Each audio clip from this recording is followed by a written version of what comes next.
আজকে আমরা word making করব। তুমি এটা করে দেখাও তো আমাকে বোর্ডে। হ্যাঁ,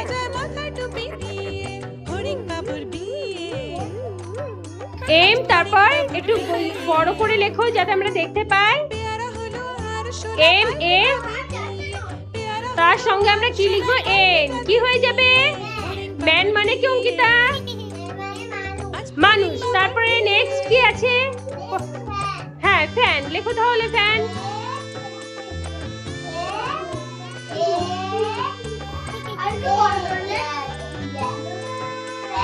ফ্যান মানে পরে কি লিখবো? হ্যাঁ,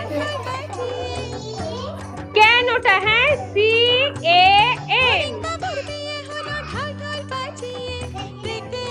ক্যান মানে কি? পাত্র। Very good.